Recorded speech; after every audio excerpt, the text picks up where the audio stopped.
have you ever wondered why the government is so adamant about shielding you from online content, or why the media is always in total lockstep?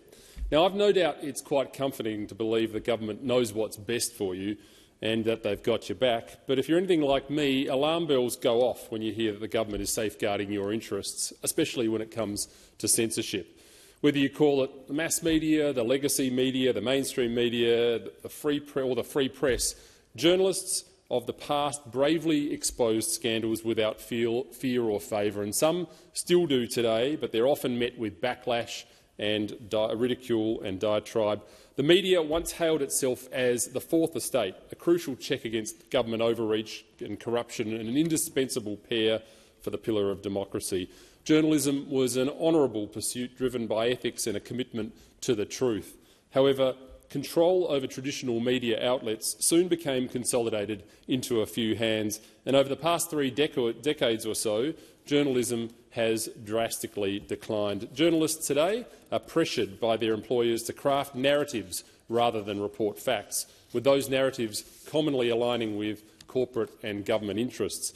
In the 1990s, the internet promised to fix it with decentralised control and genuine freedom of expression. In those days, the internet was merely a strange meeting place for gamers and Star Trek fans, but eventually it transformed our media consumption habits, with social media platforms emerging as influential players in news, information and entertainment. What should have developed into a space for a diverse and free dialogue has degenerated into a weapon of mass deletion.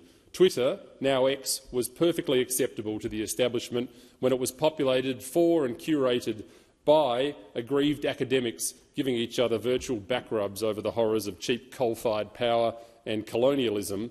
But as soon as Elon Musk turned it into a mainstream free speech platform, the discourse returned, the bots were eliminated and the warning sirens went off. If only we could have had Elon Musk's Twitter during COVID, a period in which the media was the greatest purveyor of misinformation and disinformation on the planet. Instead, we had the mainstream media and social media quarterbacking the establishment's narrative and removing opinions that contradicted them.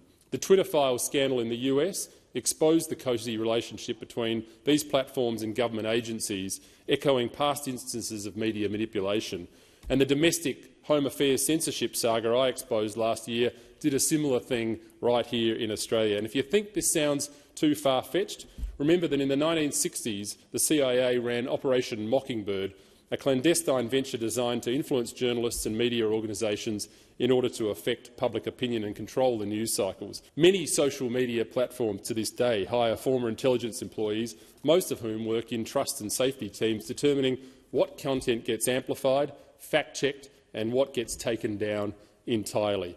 Big tech is the perfect intersection between government, the ruling class and the intelligence services, along with their mates in big business. You see what they want you to see.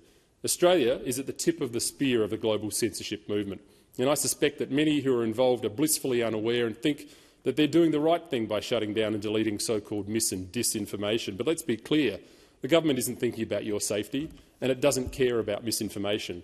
What it cares about is making sure that you see an approved message at all times.